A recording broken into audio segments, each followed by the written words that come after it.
Estamos de volta com mais um Por Dentro da Internet.br.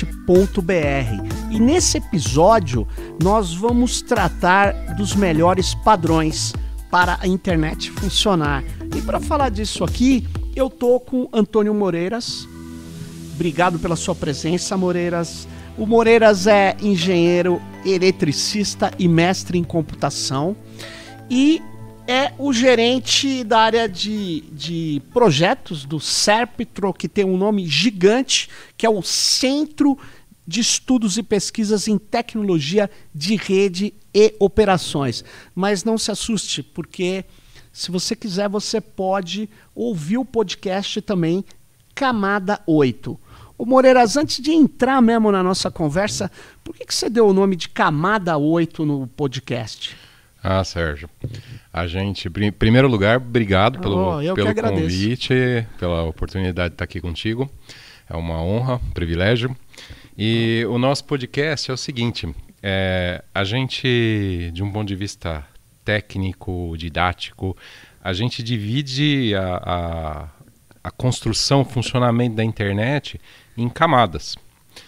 E até é engraçado o nome Camada 8, porque existiu aí no começo das redes, existiu uma espécie de disputa de protocolos entre o ISO-OSI, que era o protocolo ali padrão da ITU, sim, e o TCP/IP, que é o protocolo da internet, né, o que a gente usa na internet. E o ISO-OSI era mais complicado, ele dividia em 7 camadas. E o TCP/IP ele divide em 4, são menos. E o TCP/IP é o que a gente usa, só que o ISO-OSI acabou virando uma espécie de referência didática, né? Então, porque as funcionalidades das camadas são todas divididinhas, assim, todas bonitinhas.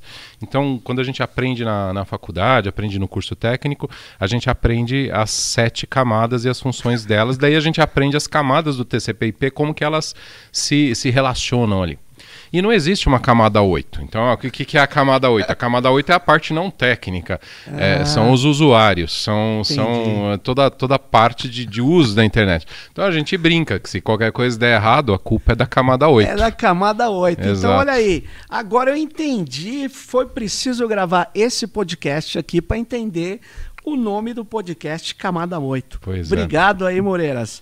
Olha só, o que é o Serptro aqui no NIC-BR? Tá. O Serptro é uma área do NIC-BR que cuida de diversos projetos relacionados à infraestrutura da rede, à infraestrutura da internet.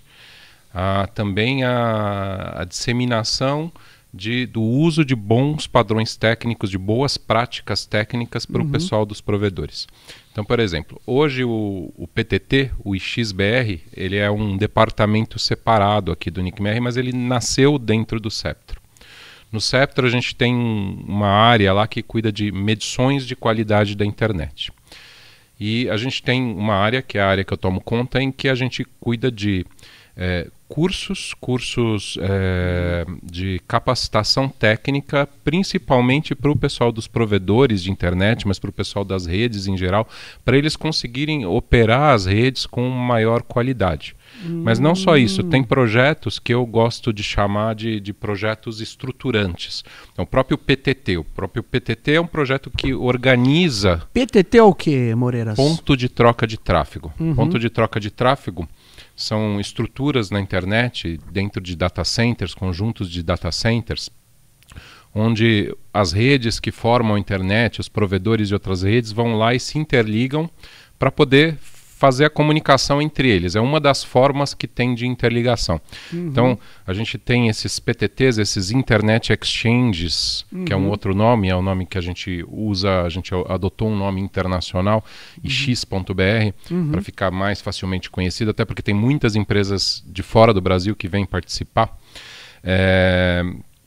Esses PTTs ajudam a organizar a infraestrutura da internet, ajudam a fazer os conteúdos ficarem mais locais, a troca dos dados ser mais localizada. De uma forma geral, a internet fica mais organizada, fica mais rápida, fica mais barata, traz um monte de vantagens. A gente tem outros projetos que são mais ou menos estruturantes. né, tem um projeto que é bastante ligado aos PTTs, inclusive, que a gente chama de OpenCDN. CDN são estruturas de distribuição de conteúdo na internet. Então, olha só. Por exemplo,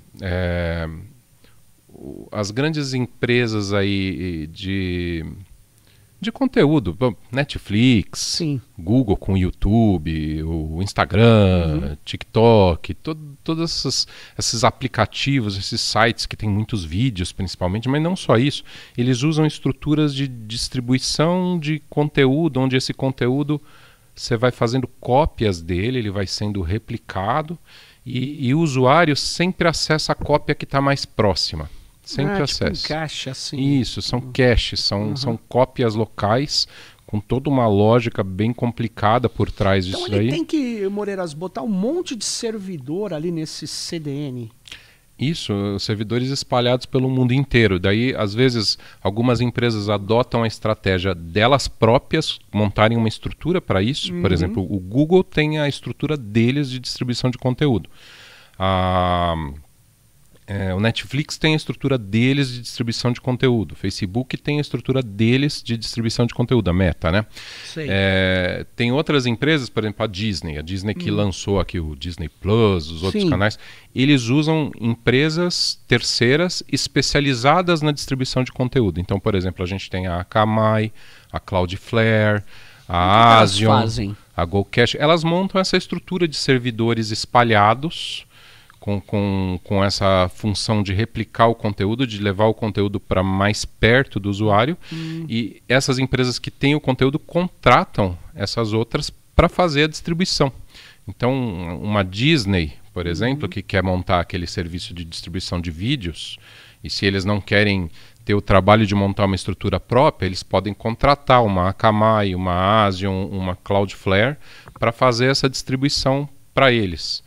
Aí tem vários outros servicinhos que essas empresas de CDN fazem. Eles fazem uma otimização do conteúdo para ele chegar mais rápido no usuário. Eles fazem proteção contra ataques, né?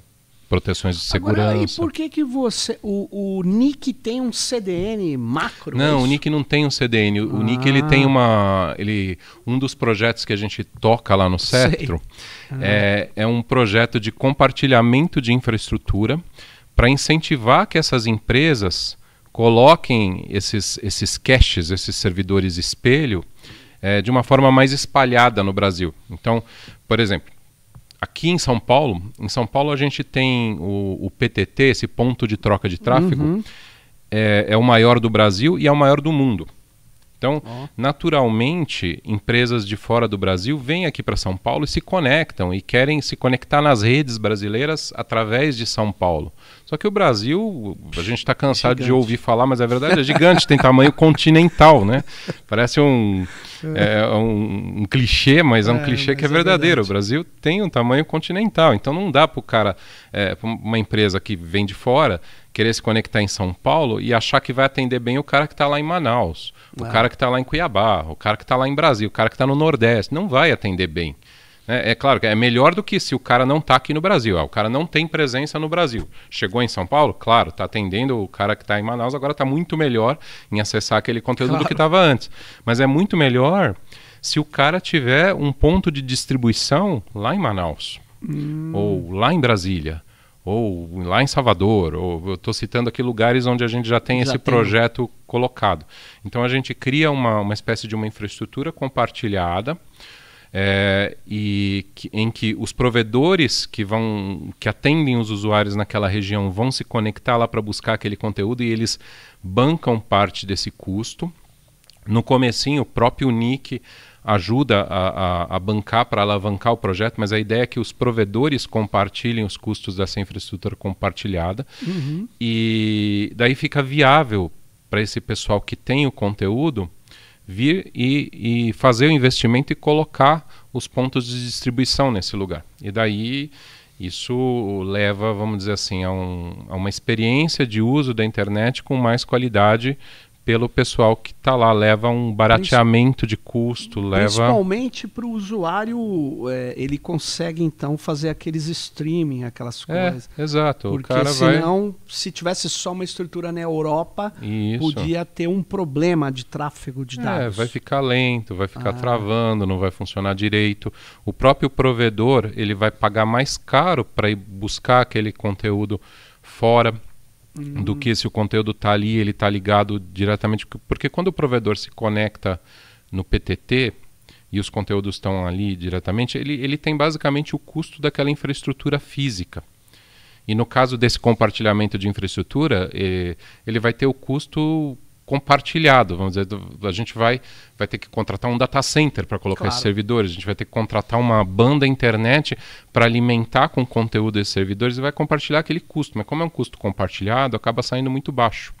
Então sai mais baixo do que o cara ir buscar o conteúdo fora. Então ele acaba conseguindo entregar mais conteúdo para o usuário por um custo também menor. Acaba influenciando o preço da internet na região onde está, além da qualidade da internet, que seria o principal fator aí. Então você trabalha nesse projeto também?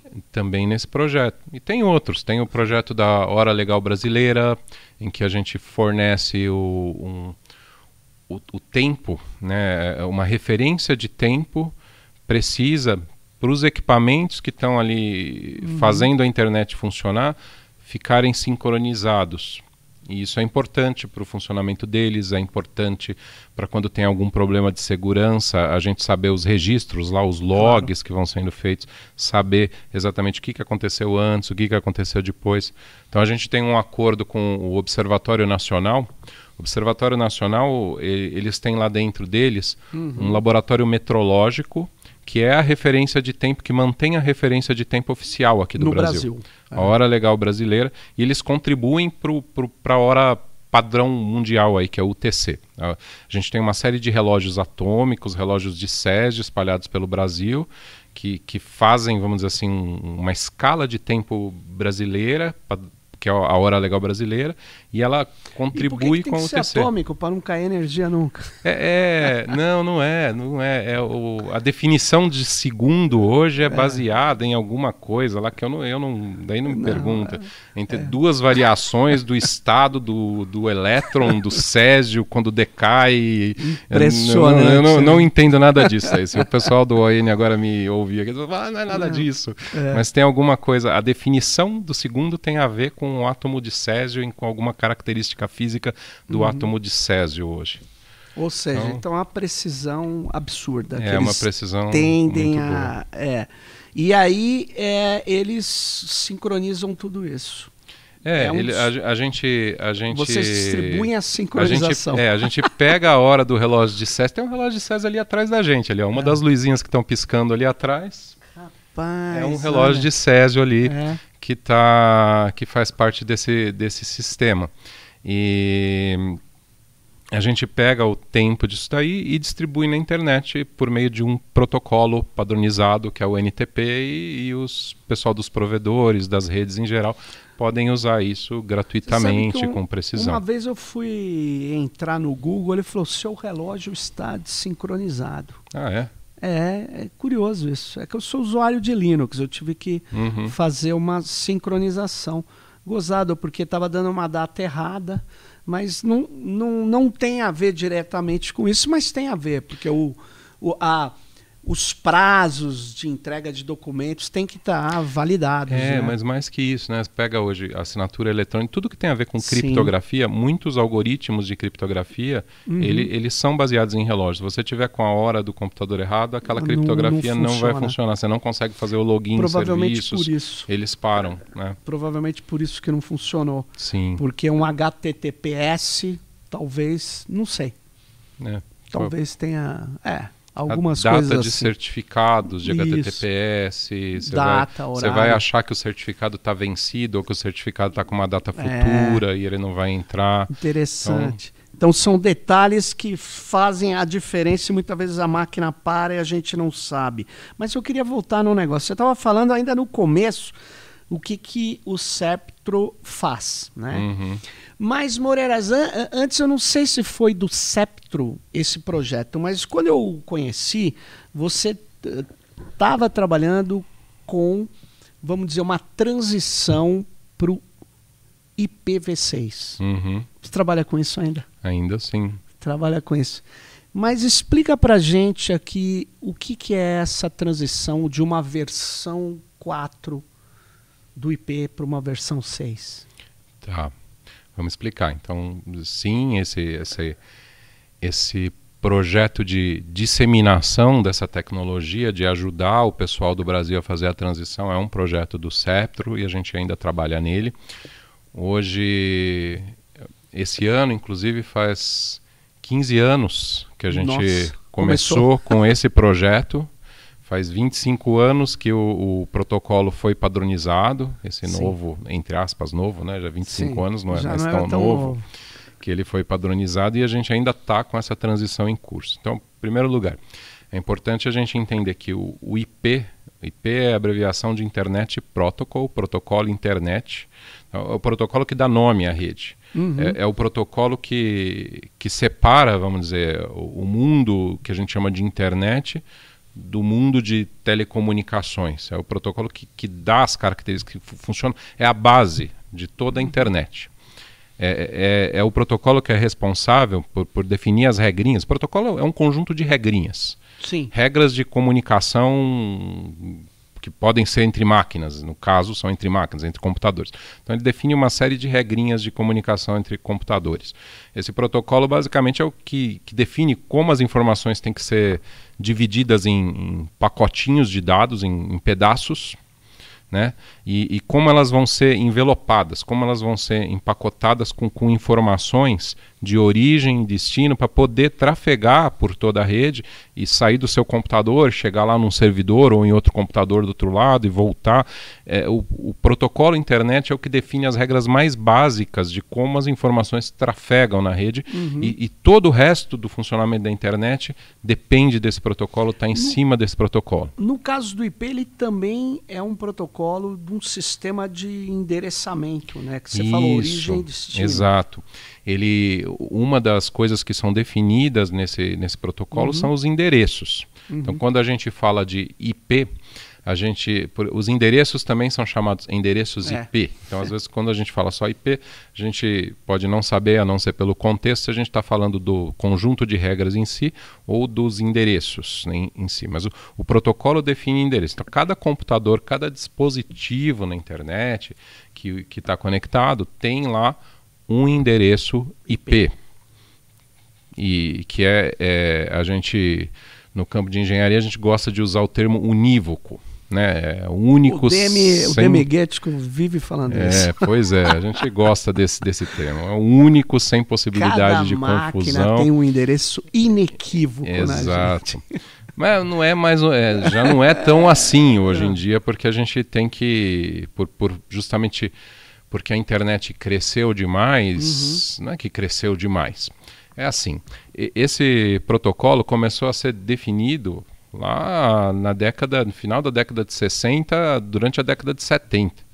E ele foi adotado na então ARPANET, que deu origem à internet, em 1983, se não me falha a memória. Adotado? A versão 4? A versão 4. A mesma que tem hoje. A versão 4 foi a primeira. Sim. Apesar de ser versão 4. Chamar 4, ela foi a primeira que foi de fato usada na ARPANET, que depois em algum momento passou a ser chamada e deu origem à internet. Passou a ser chamada de internet e deu origem à internet.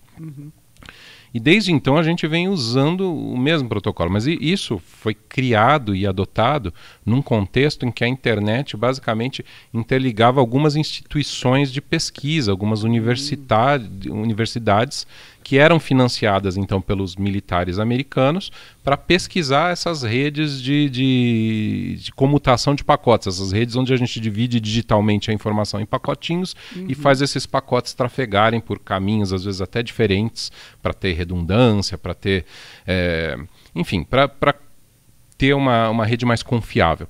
Eles pesquisavam isso, né? E daí surgiu a ARPANET, e daí deu origem à internet. Então, não se imaginava, ou se imaginava...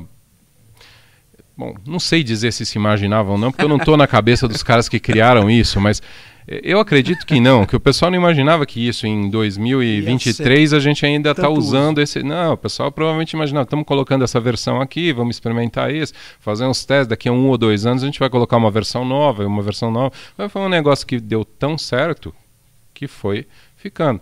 E vê, o conjunto de endereços que existem disponíveis na internet, tem alguns endereços reservados para usos específicos, mas a grosso modo são 4 bilhões de endereços. Não é tão pouco, mas não é suficiente, e há muito tempo não é suficiente. Porque quando a internet começou a crescer, quando saiu do escopo acadêmico, né, ela nasceu na academia, depois foi aberta para uso comercial e tudo mais, apesar do financiamento militar, a internet nasceu na academia.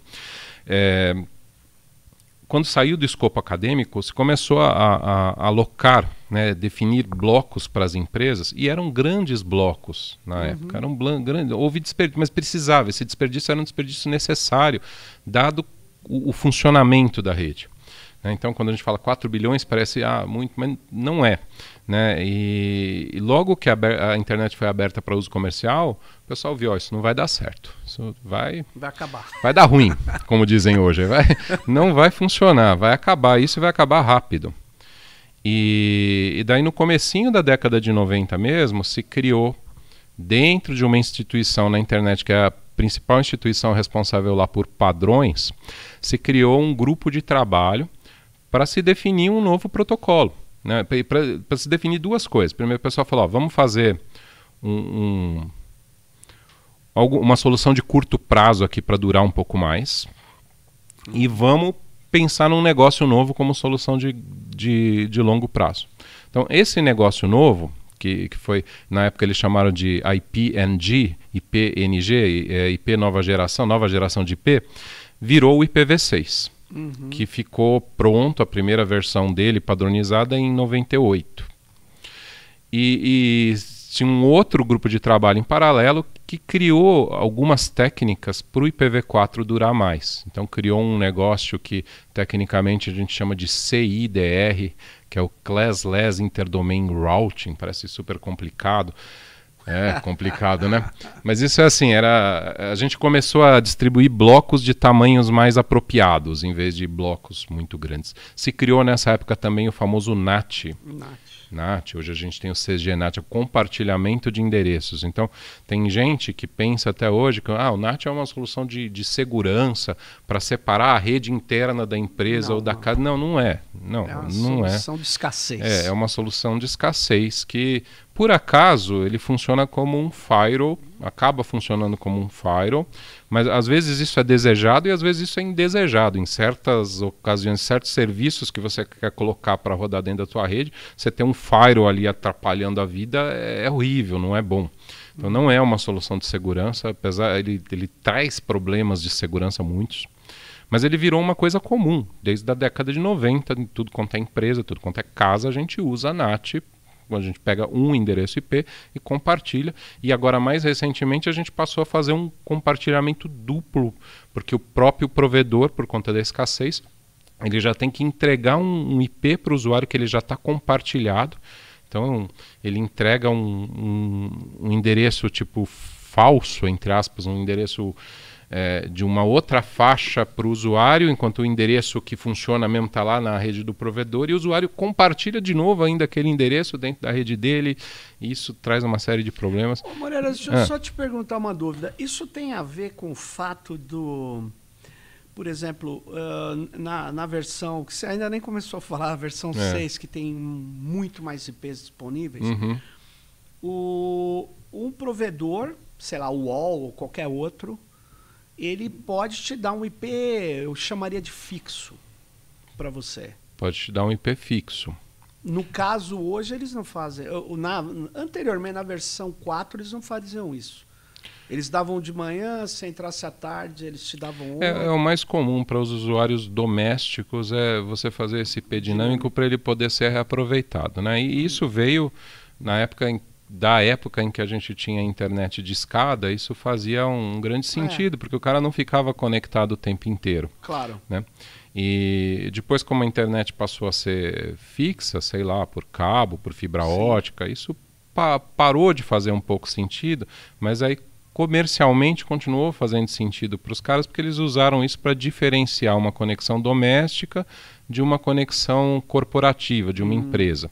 Então, numa empresa, até hoje, sim, eles ainda entregam mesmo IPv4 fixo, porque a empresa precisa colocar lá, sei lá, um servidor web, um servidor de e-mail, às vezes a empresa usa na nuvem isso, um serviço fora, mas às vezes eles querem ter alguns serviços lá, e daí é super importante ter um IP que seja público, que seja um IP de verdade, um IP que funciona mesmo da internet, não um IP compartilhado, e fixo, que seja sempre o mesmo endereço.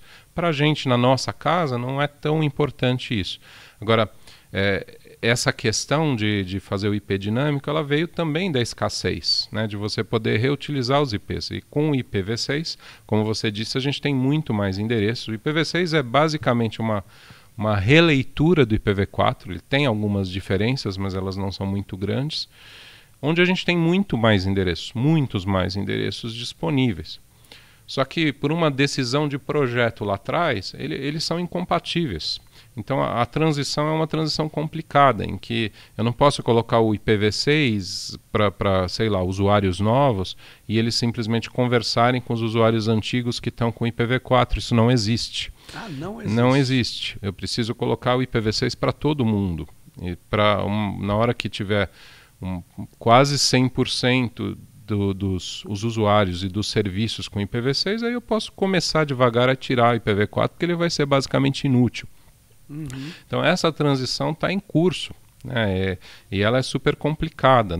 Quando o pessoal fez o projeto do IPv6 lá atrás, não pareceu tão complicado assim. E do ponto de vista técnico não é, mas quando você pega a equação inteira, né, equação comercial, equação... O cara tem que comprar um novo hardware, sei lá. Ele tem que comprar um novo hardware, ele tem que treinar a equipe, os recursos são escassos, recurso de tempo é escasso, tem uma série de recursos escassos, que o pessoal lá atrás falou, poxa, mas a gente tem 10, 15 anos para fazer isso, dá para fazer tranquilo. Não foi assim, tem que convencer, né? As pessoas não acreditam, porque... tá funcionando agora, eu vou gastar recurso agora, poxa, tem esse negócio aqui, se eu colocar recurso aqui, que eu vou fazer? Eu aumento meu lucro, meu usuário fica mais feliz, eu tenho menos problema. Tipo assim, tem alguma coisa que, se o cara colocar o recurso lá, vai dar um resultado imediato. Tem uma coisa que, se o cara colocar o recurso lá, ele vai resolver um problema que só vai aparecer daqui 15 anos, 10 anos. Então, onde que ele vai pôr o recurso? Na coisa imediata. Então, sempre vão jogando com a barriga, né, nessa questão de IPv6. Agora, a transição está andando um pouco mais depressa. Por quê? Porque o IPv4 basicamente se acabou. Está nessa situação de ter que fazer esse compartilhamento. Esse compartilhamento traz uma série de problemas técnicos, problemas até legais, em algumas situações em que você precisa identificar um usuário por alguma razão e o IP ajuda a fazer isso em algumas situações, daí você não consegue por conta desse compartilhamento. Então começa a gerar insatisfação de usuário, começa a gerar problema com games, problema com algumas aplicações, os usuários ligarem para o provedor, reclamar. E hoje o cara que tem IPv6 ele está melhor tecnicamente, então isso começa a incentivar, o cara começa a sentir no bolso um pouquinho, o pessoal das redes, dos provedores, e começam a se mexer nesse sentido de fazer as coisas funcionarem. E Moreiras, dá para falar que o Brasil está fazendo uma migração... Não dá para medir, né? Você mede, assim, a gente mede, não a gente, né? Mas tem empresas que medem, por exemplo. O Google foi um dos pioneiros em implantar IPv6 nos seus serviços. Eu lembro até que lá por volta de 2008 eles fizeram uma série de eventos lá na sede deles. E eles falavam assim, olha, a gente tem um problema do ovo e da galinha aqui.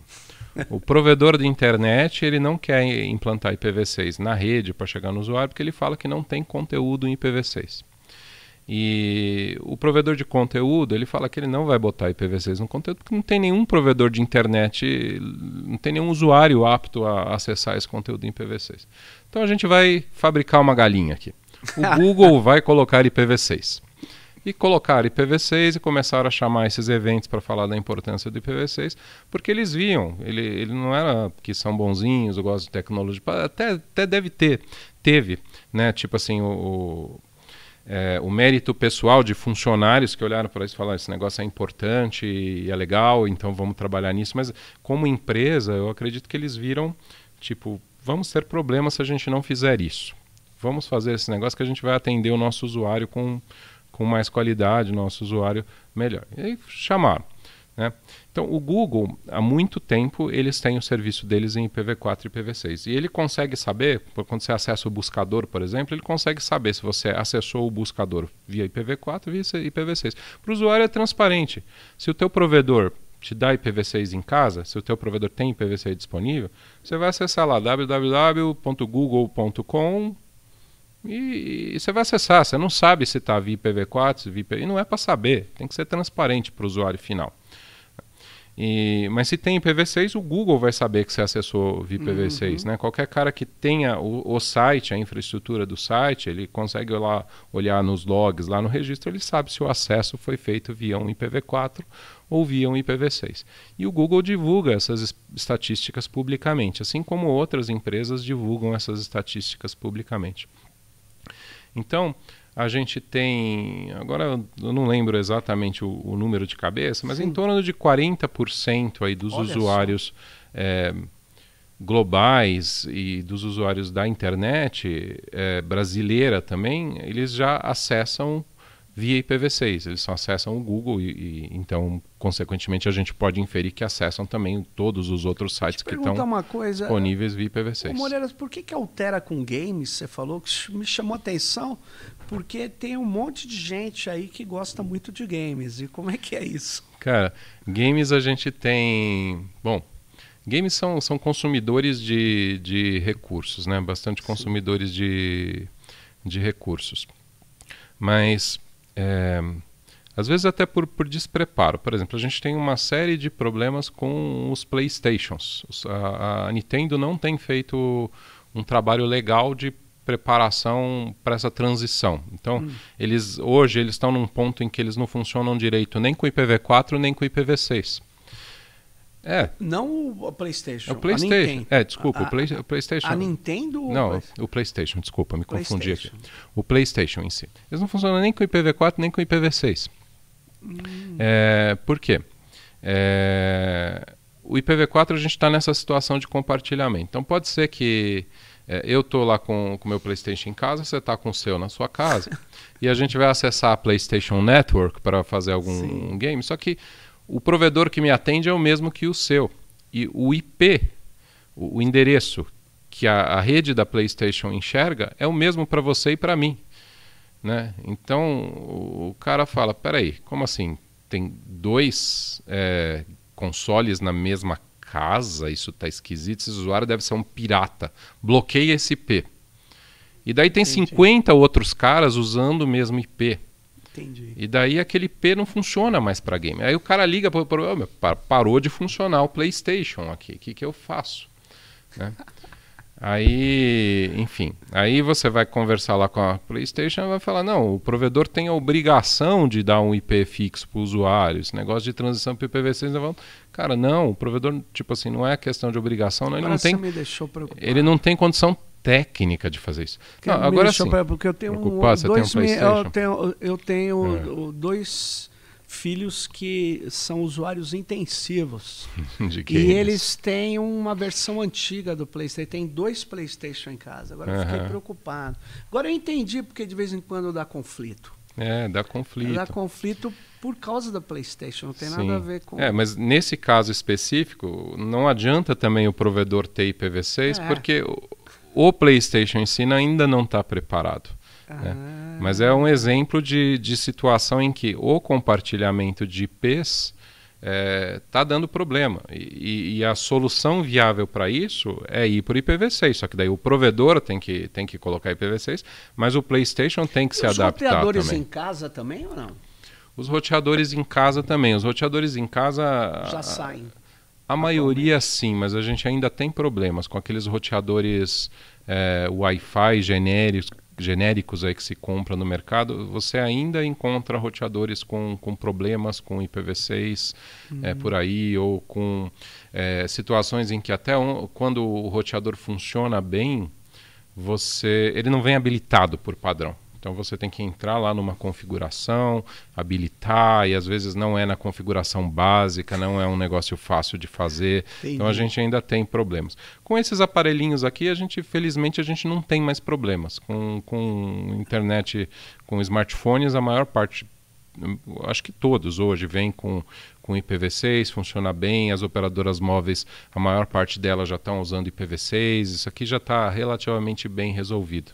Mas com os roteadorzinhos domésticos a gente ainda tem algum problema sim. Olha só. Com computadores também não temos mais. O Windows funciona bem, Linux funciona bem, Mac funciona bem já há muitos anos. Muito bom. Agora, ô Moreira, você está vendo, você está falando dessa coisa, na verdade nós estamos falando de padrão, né? De padrão. A gente está falando de padrões técnicos, que são padrões... E protocolos. Que são usados na internet, sim. Ou seja, a internet, então, eu poderia dizer que é uma coleção de padrões. Cara, sim. Né? É uma parte importante da internet. Você vê, a internet é uma rede de redes. Né? Ela não é um negócio, não tem... Qual é a empresa que fornece a internet? Não existe, né? Você vai falar, é uma grande operadora aqui, é a Vivo, é a Claro, Não são. No Brasil você tem, sei lá, dezenas de milhares, literalmente dezenas de milhares de provedores de internet. E são todas essas empresas juntas que formam a internet. Então, os padrões técnicos... e mais que isso, além das empresas, tipo, além de você ter, sei lá, 10 mil, 12 mil provedores no Brasil... Cada provedor tem equipamentos de fabricantes diferentes, né? Os equipamentos roteadores, os equipamentos que os provedores... Tem dezenas de fabricantes diferentes. Então, a cola que junta tudo isso daí são os padrões técnicos. Né? Ou seja, não importa se eu estou usando um sistema operacional Linux, Apple ou Microsoft, não importa se é Samsung, se é... IBM, nem a IBM não fabrica mais computador, né? Se é qualquer outra marca, não importa a marca. Portanto, não importa que tipo de hardware, desde que ele consiga embarcar, ou vou dizer assim, usar o padrão. Exato, é isso daí. E é legal que na internet esse processo de definição de padrões, sim, ele é bastante aberto, e ele é um dos processos na internet, um dos muitos processos que a gente pode até considerar um processo de governança, um processo de gerência da internet, é um dos exemplos de processo bottom-up, né, de baixo para cima. Porque como que é? Vou dar um contra-exemplo. O contra-exemplo é o mundo de telecomunicações, os padrões que estão lá na base da rede, de envio de sinais e tal. Cara, você tem a ITU-T, que é uma organização lá debaixo da ONU, e que tem esse braço técnico que define padrões técnicos, e essas definições são feitas por delegações dos países, delegações oficiais. Né? Então, para você ir lá e dar palpite sobre um padrão técnico de telecomunicações, o Brasil, como país, tem que te enviar para isso. A Anatel, no caso, que cuida disso aqui, tem que enviar lá a delegação. Tal. Então, na internet, desde o comecinho, se criou uma organização, tem mais de uma. Eu vou falar da principal aqui, que é o IETF, Internet Engineering Task Force. Força-tarefa de engenharia de rede. Podemos traduzir assim, força-tarefa de engenharia de rede. E é uma organização que ela em si, ela não é nem constituída legalmente. A Internet Society, a ISO, que funcionou como vamos dizer assim, um chapéu jurídico para o IETF por algum tempo, agora se constituiu uma outra organização para funcionar como uma espécie de um chapéu jurídico. Aí. Mas o que é? Um conjunto de técnicos que conversa, que se reúne para conversar sobre esses padrões e definir. Quem? Então, olha, tem gente da academia, né, muitos pesquisadores na área de redes do mundo inteiro, tem gente de fabricantes de equipamentos que estão interessados em definir, às vezes eles criam protocolos novos, padrões novos e eles querem ir lá. Tem gente de usuários no sentido de principalmente operadores de rede, provedores, que são os caras que no final usam os equipamentos, que funcionam, que tem os problemas operacionais, que falam, isso aqui está dando problema, isso aqui vai lá. E é um processo contínuo de desenvolvimento. Então, os padrões na internet, eles são documentos que a gente chama de RFC, que é uma tradução que no princípio não faz muito sentido, que é um Request for Comment. Pedido de comentário. Mas não é. Hoje não é mais. Quer dizer, quando começou, lá atrás foi mais ou menos assim. O primeiro padrão que foi escrito, o cara escreveu lá esse documento e mandou para os outros técnicos que trabalhavam lá na ARPANET como um request for comment. Só, por favor, eu fiz esse protocolo, dá uma olhada aqui nesse negócio. Mas no final, por razões históricas, esse nome pegou para o padrão já definido. Quando todo mundo já fez seus comentários, já definiu que aquilo é algo que vai ser usado, então vira uma RFC. O RFC é uma especificação, é uma especificação aberta. Aberta em vários sentidos. Aberta no sentido de que ela é aberta para você participar e opinar sobre como aquela especificação, como aquele protocolo novo ou como aquela nova versão de protocolo, aquela melhoria do protocolo que está sendo feita tem que funcionar. E ela é aberta no sentido de ser um documento que qualquer empresa interessada em usar aquilo ou implementar aquilo em um equipamento pode acessar aquele documento gratuitamente, inclusive nesse caso, e implementar. Então, os fabricantes... Ou seja, não tem veto de propriedade intelectual, nem nada. Não tem. É aberto, tem que ser aberto. Tem que ser aberto.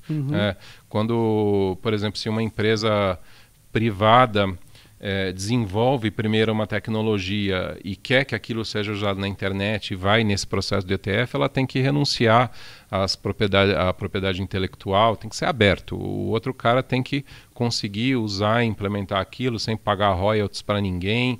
E todos os padrões da internet são assim, são definidos por consenso entre essas empresas que estão envolvidas, entre os interessados que estão envolvidos, e acabam sendo adotados sem a necessidade de ter uma autoridade central que fale, esse protocolo aqui tem que funcionar na internet. Não, como eu falei, é algo de baixo para cima, algo bottom-up. A própria comunidade técnica se reúne e fala, precisamos de um protocolo novo para fazer alguma coisa nova. Precisamos melhorar esse protocolo porque está com um problema na operação aqui, tem uma falha de segurança, tem um problema, tem uma melhoria possível.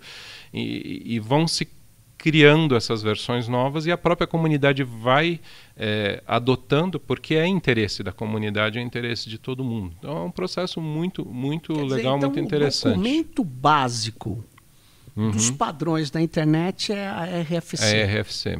E ele é acessível pela internet. Eu quero aplicar no meu hardware aqui ou no meu software.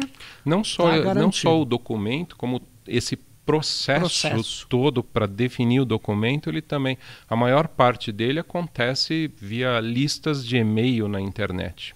Então você está interessado em um determinado, você é um fabricante de equipamentos. Sim. Eu estou interessado, eu fabrico roteadores, então estou interessado na evolução dos protocolos de roteamento para manter os meus equipamentos atualizados. Então eu vou me inscrever lá nos grupos do IETF que trabalham com protocolos de roteamento e vão começar a trocar e-mails.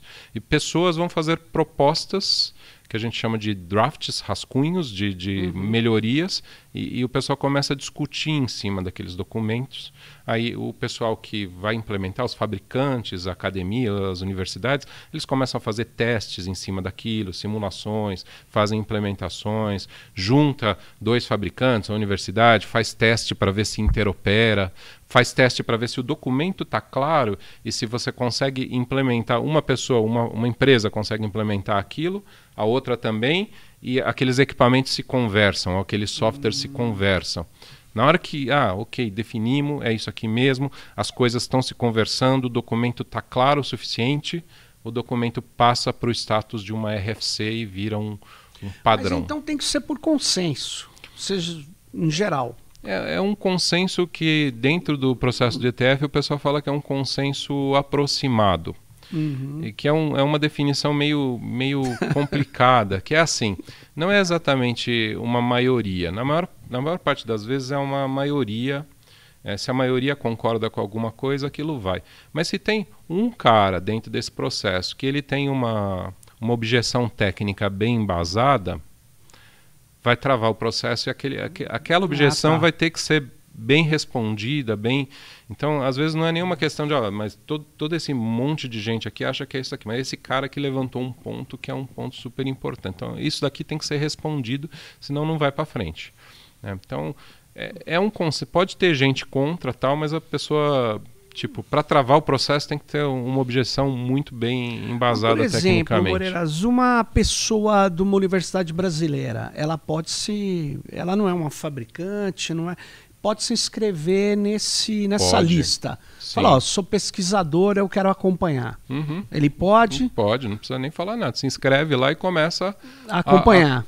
Acompanhar e na hora que se sentir apto, começa a comentar. Agora, a cultura dos caras é interessante, porque, tipo assim, olha, se você é um Zé Ninguém, você não precisa nem falar de onde você é. Se você entrar lá e começar a fazer comentários, que você está falando coisa com coisa bem embasada, o pessoal vai te ouvir. Se você começar a falar besteira, o pessoal vai te esculachar, assim, sem papas na língua, sem cuidado. Não tem um cuidado formal. É uma cultura um pouco... meio agressiva. Um pouquinho ou seja, americana. Participe, mas com rigor. Com rigor, sabendo, falando... Ou seja, tem que saber o que está falando. Escuta primeiro, vê o que está acontecendo e fala na hora que você tiver alguma coisa boa, útil para falar. E teve gente que participou que me disse que é muita mensagem, né? Você precisa ter uma vocação para acompanhar. Precisa ter tempo, precisa ter vocação. Precisa estar bastante envolvido e interessado naquilo mesmo. A gente, de vez em quando, a gente acompanha, né, alguns grupos, algumas coisas para saber como está a evolução, porque as coisas que vão acontecendo lá, no final das contas, depois viram coisas novas que vão ter que ser implementadas na operação da internet, que vão ser importantes para melhorar a qualidade da operação da internet. A gente acompanha. Em alguns casos, por exemplo, né, nessa questão de IPv6, a gente chegou a ajudar em testes, a gente chegou a participar da construção de padrões de RFCs, testar protocolos novos que estavam sendo desenvolvidos, fazer relatórios, mas o tempo gasto é bastante grande. É um trabalho e é voluntário, né? Quer dizer, óbvio, tem empresas que estão interessadas, ela põe os seus funcionários. Sim. Mas é voluntário. Então, você tem um processo aberto. É um processo aberto. As empresas infelizmente, as empresas brasileiras aqui que têm fabricação de equipamentos, a gente não vê eles participarem muito ativamente. Nem a academia. Porque o pessoal na academia aqui tem um problema que eu acho bem sério nesse sentido. Olha porque é o seguinte, quando o cara é um pesquisador acadêmico aqui, ele vai ser avaliado pela quantidade e qualidade das publicações dele. Os papers. E os papers ele vai publicar em revistas especializadas que tem aquela... Qualis. Que tem o Qualis, tem que ter aquela nota do Qualis. Sim. E a participação em definição de padrões, seja no IETF, seja no I3E, seja em outros organismos, ela não é considerada nessa avaliação dos pesquisadores. Então, o pesquisador ele está tendo um trabalho danado, um trabalho muito grande, ali, muito tempo, e ele conseguiu, ele participou da construção de um padrão novo, criou uma RFC, está lá como um dos autores, e aquilo academicamente não conta nada para ele.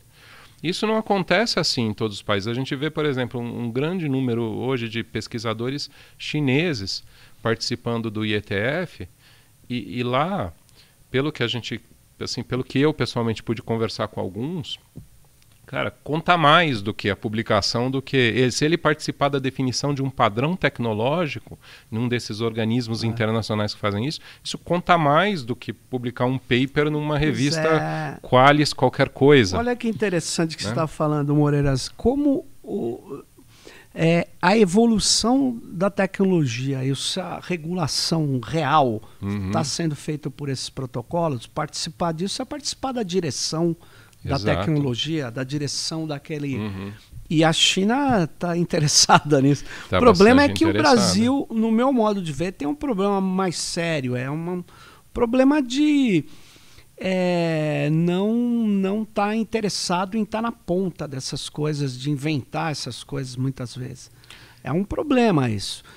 E quem decide isso são os pares, né? Tem pesquisas, claro, mas são os nossos colegas todos da universidade. Quem faz essas regras são os próprios pesquisadores, isso que é o problema. E tem uma mentalidade de esse negócio de definir protocolo e padrão não é importante. O que é você está provando aqui que é um erro, né?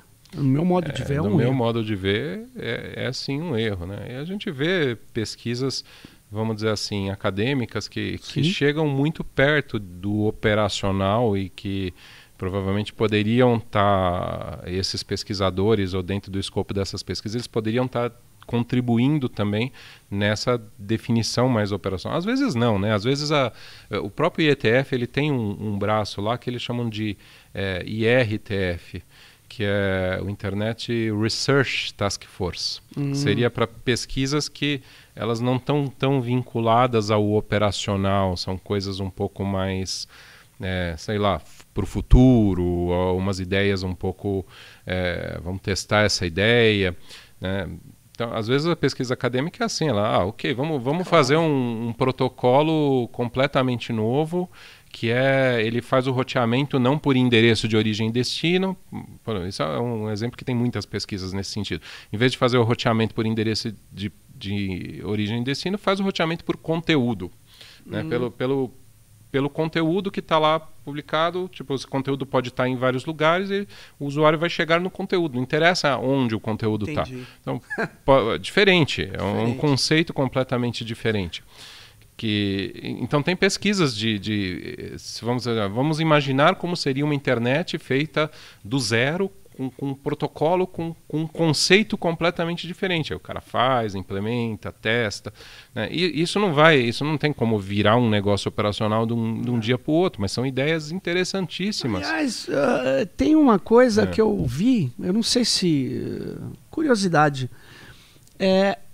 O protocolo de TCP/IP, essa suíte, vou chamar esses dois, ele tem um problema, tinha um problema a muita distância, quando você tem que se comunicar com uma nave espacial, uma sonda, um robô que está lá para lá de Marte.